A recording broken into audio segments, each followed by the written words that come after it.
BPFে আজিৰ তাৰিখত মতিভ্ৰম হৈ গ'ল। তেওঁলোকৰ কোনো ইস্যু নাই। তেওঁলোকে মানে UPPৰ বিৰুদ্ধে কিছুমান মন্তব্য দাঙি ধৰিছে। ইয়াৰ বাহিৰে একো নহয়। তেওঁলোকে কেতিয়াবা কয় যে UPPL চৰকাৰত আহিলে বোলে খাছমাটিৰ পৰা খেদিব। কেতিয়াবা তেওঁলোকে কয় বিটিআৰ ৰেকৰ্ডটো মানে 7.1 7.2 ইয়াৰ কাৰণে বিটিআৰৰ পৰা বাহিৰত যাব লাগিব। বিভিন্ন ধৰণৰ ৰাইজৰ মাজত বিভ্ৰান্ত তেওঁলোকে কৰি আছে।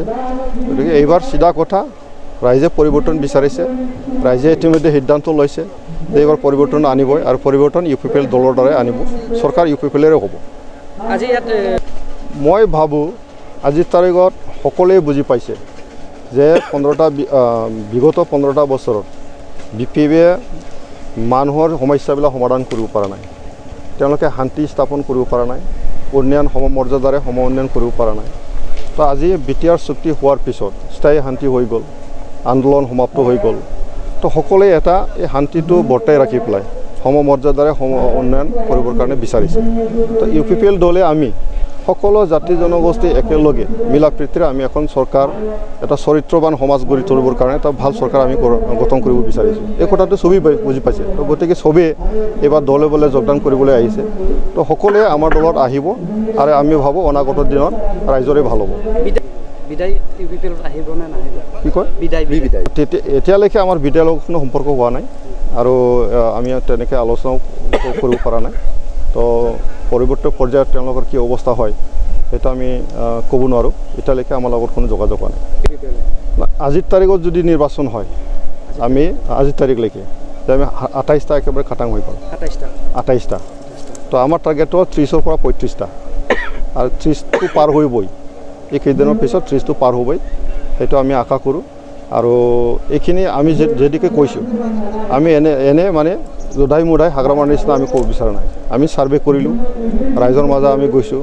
সকলোৱে আমাক কৈছে যে এইবাৰ আমি পৰিৱৰ্তন আমি চৰকাৰ গঠন কৰিম।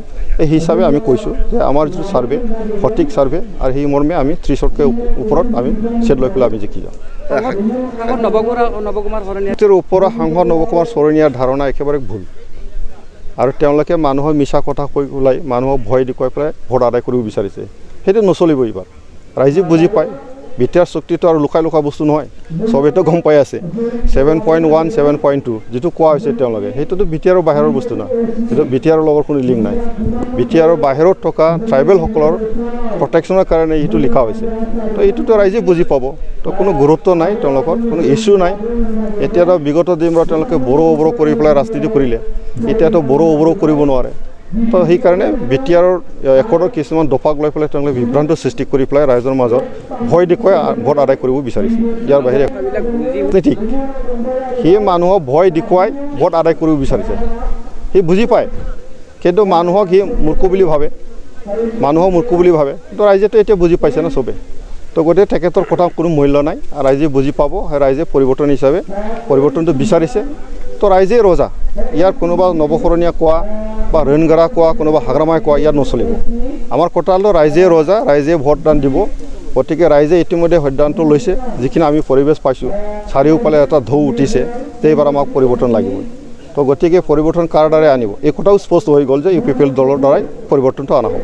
হাগ্ৰামা মহিলাৰে ক্ষেত্ৰতে কৈছে যে আপোনালোকৰ লগত বিজেপিৰ মিত্ৰতা আছে, কি ক'ব এই ক্ষেত্ৰত? হাগ্ৰামাৰ মিছা মাতিছে। তেওঁৰতো 3জন মন্ত্ৰী আছে না এতিয়াও। হিমন্ত বিশ্ব শৰ্মাৰ সভাটো আমি শুনা পাইছোঁ কিছুমান তেনেকুৱা ট্ৰেক্টৰ বা নাঙলক ভোট দিব নালাগে ট্ৰেক্টৰ শব্দটো ব্যৱহাৰ কৰি আছে। নাই, মই যিটো দেখিছোঁ এবাৰ মই কোৱাটো দেখিছোঁ ওদালগুৰি, কিন্তু তেখেতে নিজে কোৱা নাই। এতিয়া কি চলে কোৱাত ৰাইজে কৈছে ট্ৰেক্টাৰ, সি গমেই নাপায়। সি কৈছে হয় ট্ৰেক্টাৰ নাকি এনেকৈ কৈছে। মোৰ যিটো তেওঁলোকৰ যিটো ভাষ্য মই শুনিছোঁ সি ডাইৰেক্টলি ট্ৰেক্টাৰৰ ছবিৰ ভোট দিব লাগিব কোনোদিন কোৱা নাই। আৰু আজিলৈকেতো ট্ৰেক্টাৰৰ বিৰোধী সি কিবাটো কৰি আছে না, প্ৰচাৰ অভিযানটো চলাই আছে। তো আমাৰ কোটাটো আমি আৰম্ভণিৰ পৰাই UPPL দলে অকলে আমি 40টা সমষ্টিৰ আমি কেণ্ডিডেট দিছোঁ, আজিও আছে। আৰু অনাগত দিনত আমি একক সংখ্যাগৰিষ্ঠতা লাভ কৰি পেলাই আমি চৰকাৰ গঠন কৰিম। এই কথাটো স্পষ্ট, ৰাইজে বুজি পায়। তো এই কথাটো মানে BPFে কৈ আছে, এলিগেশ্যন দি আছে। তো তেওঁলোকৰে নিজাববীয়াকৈ এলায়েন্সত আছে। এতিয়া আমাক ক'লে নহয় কি হ'ব। গতিকে আমি ভাবোঁ নৱকুমাৰ শৰণীয়া আৰু BPF দুইটা দলে ৰাইজৰ মাজত মিছা কথা মিছা মাতি তেওঁলোকে মানুহক ভয় দেখুৱাই মিছা কথা কৈ পেলাই ভোট আদায় কৰিব বিচাৰিছে সেইটো কিন্তু নচলিব